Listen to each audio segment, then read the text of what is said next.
नमस्कार भारत, मैं भगीरी एक बार फिर आपके साथ एन भारत में। दर्शकों, इस वक्त अंग्रेजों के काल से बनी संत शिरोमणि रविदास मंदिर से लाइव आ चुका हूं। दर्शकों, मैं आपको बता दूं कि आज हमारा लाइव आने का मकसद क्या है। तो बता दूं कि प्रशासन के द्वारा मंदिर तोड़े जाने का नोटिस यहां पे दिया गया है।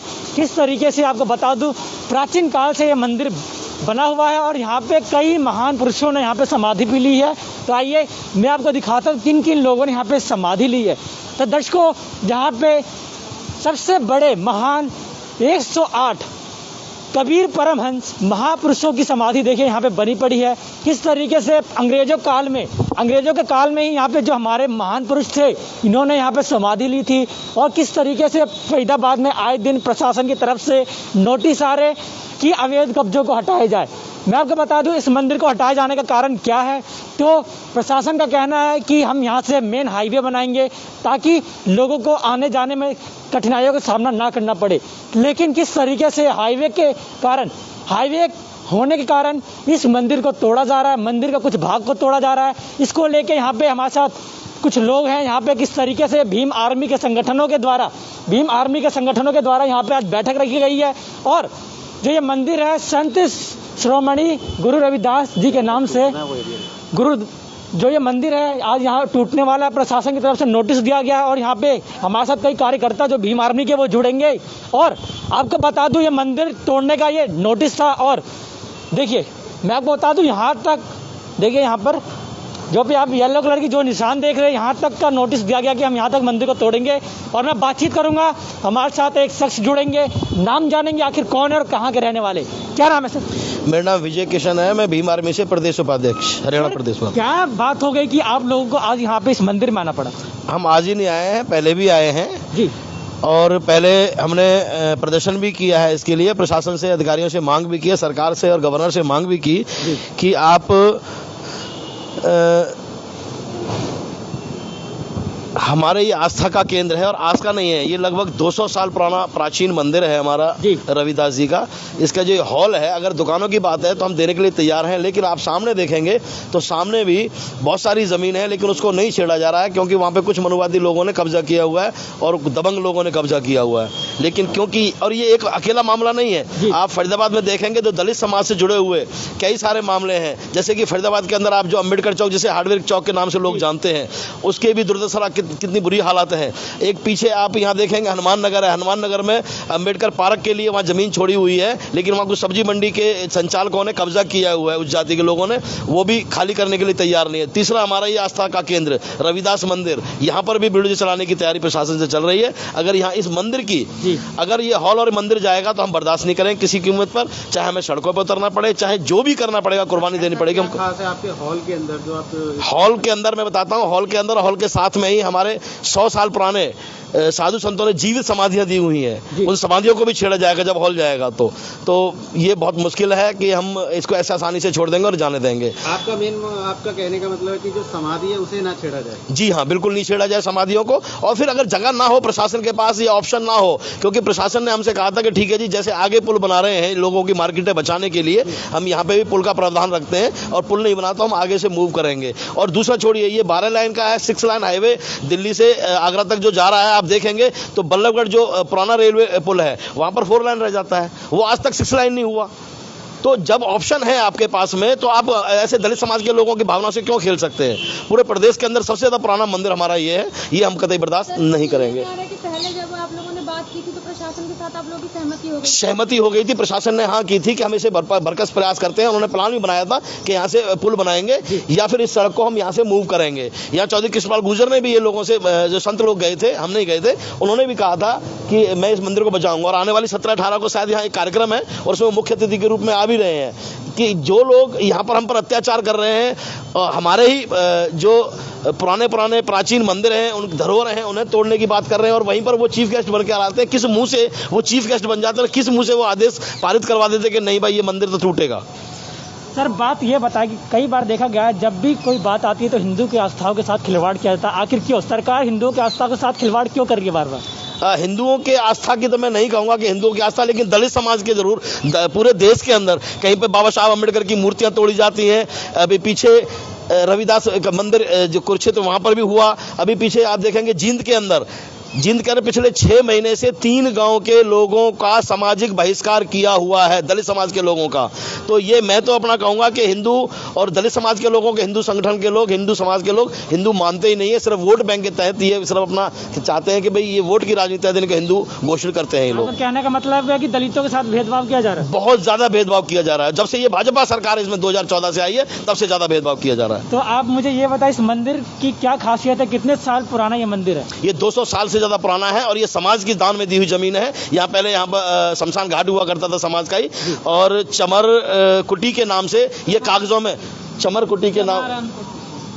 चमारकुटी के नाम से ये कागजों में दर्ज है। और जितना जमीन हमारे कागजों में है उतनी जमीन पर हमें मौके पे कब्जा नहीं है, उसके बावजूद भी ये और भी उसे छीनना चाह रहे हैं हमसे। इससे पहले भी कई दबंग लोगों ने इस मंदिर पे कब्जा करने की सोची थी, उनको भी यहाँ से भगाया, उनके साथ झगड़े भी हुए हैं, मुकदमे भी दर्ज हुए हैं। लेकिन अब प्रशासन की निगाह इस कीमती जमीन पर है, इसका ही मायने में। तो आपके पास नोटिस कर दिया गया इस मंदिर को तोड़ने को लेकर कि आप लोग यहाँ पे आज अपने समाज के साथ मौजूद? अभी तक लिखित कोई भी आदेश नहीं है, जो भी है वो मौखिक आदेश आते हैं। कोई भी कर्मचारी आता है और निशानदेही लगा के और कह के चला जाता है, महाराज ये तो टूटेगी, यहाँ तक टूटेगी।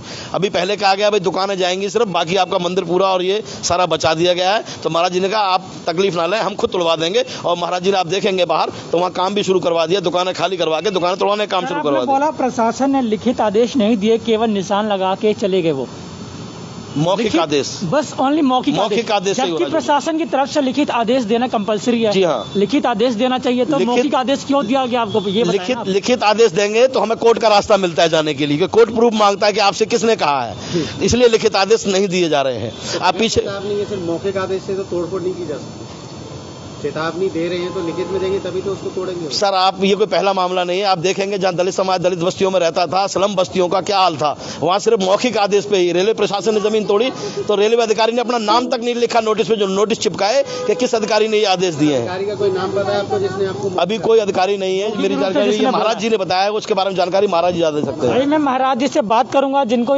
मौखिक रूप से आदेश दिया गया था इस मंदिर को तोड़े जाने को लेकर। किस तरीके से आपको बता दूं, जहाँ पे ये बेसमेंट है इसके नीचे कई महान पुरुषों ने समाधि ली है, वो भी जीवित समाधि ली है। और मैं सीधा रुख करूंगा महाराज जी की तरफ, जो कि इस मंदिर की देखभाल करते हैं और जिनको बोला गया था कि इस मंदिर को तोड़ा जाएगा, प्रशासन की तरफ से पीला पंजा चलेगा। और ये मंदिर 200 साल पुराना है, मैं बात करूं 200 साल से भी अधिक पुराना है। और प्राचीन काल से लोगों के द्वारा अंग्रेजों काल में ही यह मंदिर दान दी गई थी कि इस मंदिर को बनाया जाए। आइए मैं बात करूंगा, महाराज जी मेरे साथ जुड़ेंगे। महाराज जी क्या हुआ था, क्या बात हुई थी? हमसे ये बात हुई, वो जो पहले जो एडमिनिस्ट्रेटर था वो रिटायर हो गया, उसने कहा हम तुम्हारी दीवार बना के देंगे। जी फोन ये महाराज जी के मुंह के आगे रखो, फोन महाराज जी। हाँ, इस पर यह हुआ था। हाँ। अब जब हमको ये पता लगी कि भाई हमारा मंदिर तोड़ा जा रहा है और नेशनल हाईवे में, फोटो महाराज जी का जी नेशनल हाईवे में आ रहा है, तो हमने उनसे कही, तो हमारी एक ये केंद्रीय मंत्री जो कृष्णपाल गुर्जर जी से बात हुई जी, हम उनसे मिले, उन्होंने हमारी एक डीसी ऑफिस में मीटिंग कराई जी। उस मीटिंग में हमें यह आश्वासन दिया गया कि यहाँ से पुल बन रहा है, फरीदाबाद के जो नहर पार ग्रेटर फरीदाबाद से जमुना तक के जो लोग निकलेंगे आए जाए उनके लिए, तो आपके मंदिर कोई क्षति नहीं पहुँचेगी, हम इसको बचा देंगे। हमें यह आश्वासन दिया, हम उसके आश्वासन में बैठे। अब हमें पता लगी है अब कोई ये जो पहले पुराने को अफसर हैं या कुछ हैं, जब तो हम बताए जी ये जो आ रहा था हम दूसरा सर्वे कर लिया है, और पल्ले तरफ जो उसके सामने जगह है वो काफ़ी जगह बची हुई है, जिसमें इसमें शमशान घाट में हड्डा रोड भी है, हरिजनों की सारी बात है, और ये दलितों का ही मंदिर है। और यहाँ पे हम जो ये अंग्रेज़ों के राज से हमारा मंदिर बना हुआ है, इसमें अंग्रेज़ों राज से ज़मीन हमको दी गई थी। ये पहले थी गट्ठों में, फिर बीघों में, आज ये एकड़ों में आई हुई है। ये हमारी 12 बीघे ज़मीन दी थी कभी। ये बीघे जमीन पे अभी ये मंदिर बना हुआ है, 12 बीघे दी गई थी। तो ये कभी हमारा 12 बीघे ज़मीन में मंदिर था। 12 बीघे ज़मीन में से कभी तो बिगर नोटिस, बिगर किसी चीज़, बिगर मुआवजा दिए कभी नहर बना देते हैं, कभी रोड निकाल देते हैं। अब भी हमारी जो कागजों में करीब 4 कनाल के करीब ज़मीन जो बची हुई है, उसको भी हम अपने उस पर मंदिर बनाए बैठे हैं, उसको भी हमारे को तोड़ रहे हैं। और हमें आश्वासन मिलते हुए फिर से हमें दोबारा बोला जा रहा है कि तुम्हारा ये सत्संग भवन, ये हॉल, ये मंदिर टूटेगा, इसमें बिजली के टावर लगेंगे, इसको लगने से महात्माओं के लिए कोई जगह नहीं रहती है। तो आपको ये किसने बोला था? नोटिस है आपके पास? ये हमको ये जो है ये नेशनल हाईवे वाले जो अफसर हैं जो यहाँ आ रहे हैं, हमें ये पत्र जो कहता वो ये कहते हैं कि हम अफसर हैं। अच्छा। हम ये नेशनल हाईवे बना रहे हैं, कोई पटवारी बनता कोई गिरदार, हम नहीं जानते कौन है, लेकिन सरकारी अफसर आते हैं। तो दिया होगा ना? लिखित में दिया आपको? हमको लिखित में दे के भी कुछ नहीं गए हैं, लेकिन वो कहते हैं कि हमारे ऊपर से आदेश हैं। अच्छा। हमारे पास ऊपर से आदेश हैं, ये मंदिर नहीं बच सकता, हम इसको तोड़ेंगे। आपके पास कागजात है मंदिर के? हमारे पास 1938 तक के कागज हैं जो कि अरबी में हैं। जी। उनको हमने अरबी से उर्दू कराया, उर्दू से इंग्लिश हमारे हिंदी में है हमारे पास। 1938 तक के हमारे पास कागज लिखे हैं, उसके आगे का हमें रिकॉर्ड मिले, जबकि इसमें कम से कम 150-200 साल से साधु भक्ति करते आ रहे हैं। और ये इतना बड़ा आश्रम है कि हिंदुस्तान में हमारे समाज का मंगनानंद आश्रम से एक पहले नंबर का सबसे पहला आश्रम यही है। इसके बाद हमारा हरिद्वार में कनखन में है, सत्यकुंड पे है, आगरा में है, भरतपुर में, ये हमारे हिंदुस्तान में कितनी इसकी शाखा हैं। सबसे पहले हमारे संस्थापक यहाँ पे बैठे भजन कराता। यहाँ ऐसे ऐसे अलौकिक संत हो गए हैं जिन्होंने जिंदे बैठ के समाधि ली है, जिनको जल प्रवास जिनके यहीं बैठ के इन्होंने अपने आप समाधि टाइम रख के समाधियाँ ली हुई हैं, अंग्रेजों के टाइम में भी। और आज भी ऐसे साधु जो भजन भाव करते हैं, यहाँ साल में कई जनता से भक्तों से जो महाराजों को दान दे के जाते हैं, उससे भंडारे होते हैं। अभी हमारा यही 17 दिसंबर का 16 से शुरू हो जाता है। 17 दिसंबर का रात को स्यांग है, ये सत्संग होता है जिसमें साधु आते हैं, कम से कम 100 200 250 साधु इकट्ठे हो जाते हैं। यहाँ हजारों की हजारों की तादाद में पब्लिक आती है। हमने इसको लेके कृष्णपाल गुर्जर जी ने आश्वासन दिया, उन्होंने कहा कि मंदिर बचेगा, हमारा मंदिर है ये, आप कहने हमारे सबका मंदिर है और हमारी पूरी कोशिश है कि यहाँ पुल वगैरह बन रहा है, इसके हम मंदिर को पूरा बचाएंगे। किस तरीके से आपने देखा कि मंदिर को बचाने को लेकर जो हरियाणा के MP कृष्णपाल गुर्जर जी हैं, उन्होंने भी आश्वासन दिया है कि हम इस मंदिर को बचाने के लिए हर संभव प्रयास करेंगे। कई सालों से बना ये प्राचीन मंदिर अब टूटने जा रहा है। इसी को लेके आज यहाँ पे देखिए भीम आर्मी का जो कार्यकर्ता है यहाँ पे पहुँचे हुए हैं, और जो यहाँ के जो प्राचीन काल से चल रहा है जो पुजारी है जिनकी देख रेख में ये मंदिर है, वो भी यहाँ पे हमारे साथ मौजूद थे। किस तरीके से प्रशासन के द्वारा मंदिर तोड़े जाने को लेकर मौखिक रूप से आदेश दिया जाता है, समझने योग्य बात है, सोचने योग्य बात है। क्या मंदिर तोड़ना उचित है? अगर तोड़ना उचित है तो लिखित रूप में क्यों आदेश नहीं दिए गए, क्यों मौखिक रूप से बोले गए? बस मैं अपने माध्यम से यही संदेश आप तक पहुंचाना चाहता हूं, और मेरे साथ जुड़ने के लिए सभी दर्शकों का बहुत बहुत धन्यवाद। मैं भगरी एन भारत न्यूज़ फरीदाबाद। जय हिंद, जय भारत।